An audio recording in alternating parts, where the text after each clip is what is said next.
If only this hadn't happened, I would have been so happy right now.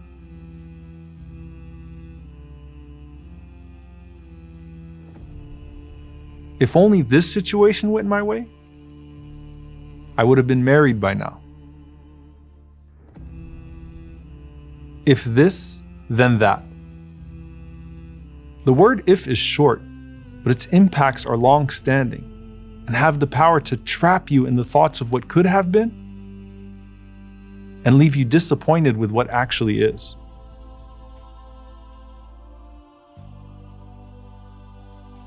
Rasulullah sallallahu alaihi wasallam warned us about the danger of dwelling on if. But does this mean you aren't allowed to feel sadness or regret at all? Where's the line between healthy regret and an unhealthy level of dwelling on the past?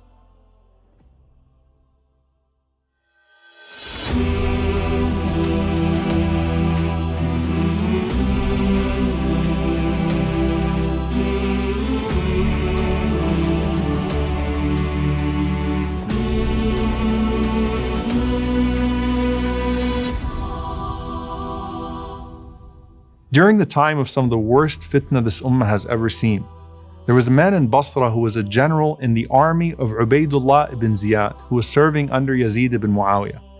So this general says that one day while I was on my rooftop, I fell down and I broke both of my legs.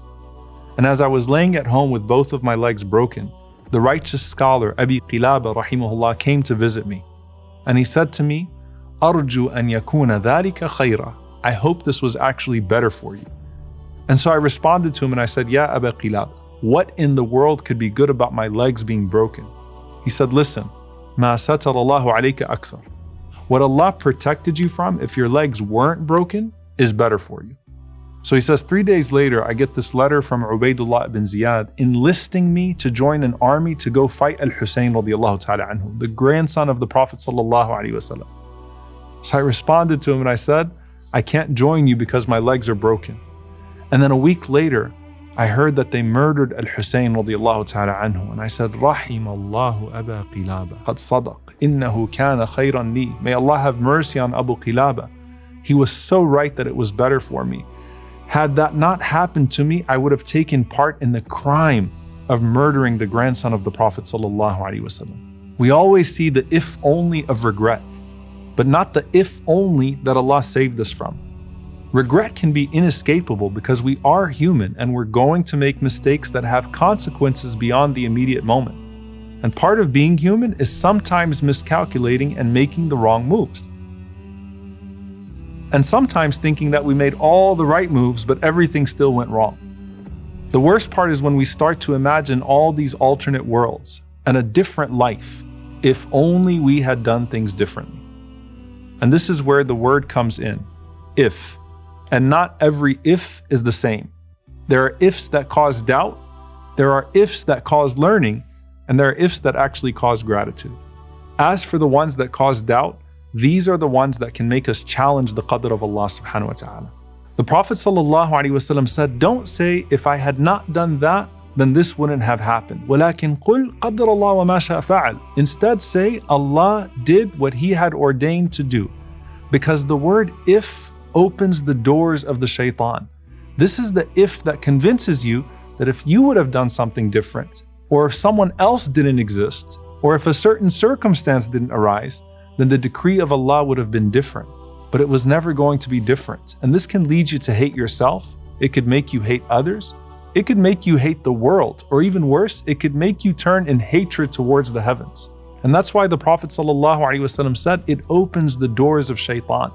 Because your head becomes a playground for shaitan, who starts to play with all sorts of possibilities that you think that you have. But you have to shut that door of if at the very beginning with Qadr Allah ma sha fa'al. That's the lock on the door, as firm as the plan of decree.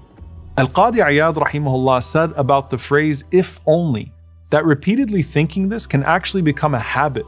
And then this habit can remove all rida, all contentment from the heart of the believer. But there are good ifs. You have ifs that cause learning. And there is an important distinction between muhasaba, which is accountability, and hasra, which is regret. Evaluating mistakes and learning from them is muhasabah, and that's a foundational part of everyone's spiritual journey. The focus is on the actions, not the outcomes, as opposed to the if that causes doubt, which focuses on the outcomes, not the actions. And the Prophet ﷺ, he used to use this for teaching the companions. So in Hajj, the Prophet ﷺ said, وَلَوْلَا أَنَّ مَعِيَ الْهَدْيَ لَأَحْلَلْتُ. If only I wouldn't have brought my sacrifice with me, I would have exited my ihram. Or if I would have done this, I would have done something different here. So this is an if that becomes a teaching moment. You can also say if only when you regret missing out on a good deed. As Imam an-Nawawi rahimahullah said, تَأَسُّفًا عَلَى مَا فَاتَ مِن طَاعَةِ اللَّهِ, feeling sorry because you missed out on a way of obeying Allah subhanahu wa ta'ala. There's also when the Prophet ﷺ said, if only this person was a bit more patient, more blessings would have come. The Prophet ﷺ said after telling the story of Musa and Qadr, وَدِدْنَا أَنَّ مُوسَى كَانَ صَبْرًا فَقَصَّ اللَّهُ عَلَيْنَا مِنْ خَبَرِهِمَا. We would have loved if Musa ﷺ was a bit more patient, then Allah would have told us more of their stories. Then there is the if only that leads to gratitude. And this is when you think of all the ways it could have gone wrong and how Allah subhanahu wa ta'ala saved you from misfortune. لَوْلَا فَضْلُ اللَّهِ وَرَحْمَتُهُ. If it weren't for the blessing and mercy of Allah in any of our pasts, things could have been a lot worse. لَوْلَا نِعْمَةُ رَبِّي لَكُنْتُ مِنَ الْمُحْضَرِينَ. If it weren't for the blessing of my Lord, I would have perished in the fire. لَوْلَا أَنْ هَدَانَ اللَّهِ. If Allah hadn't guided me, how would I have made it to paradise? There were so many ifs that actually went your way, and those are the ifs that inspire gratitude. Don't say if with what was never meant to come to you. Say if not for all the things that came to you that were full of blessings, even if you couldn't see them. متى فتح لك باب الفهم في المنع عاد المنع عين العطاء. When He opens up your understanding of deprivation, the deprivation itself becomes the same as a gift. There will be times in your life when you want to resist the path that's been put before you. But fighting it can't bring you any peace. Imam al-Shafi'i rahimahullah said, my heart is at ease knowing that what was meant for me will never miss me, and what has missed me was never meant for me. We can't find that ease when all our time is spent on what ifs.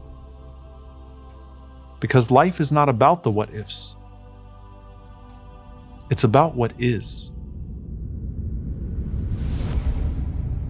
قل لن يصيبنا إلا ما كتب الله لنا هو مولانا وعلى الله فليتوكل المؤمنون.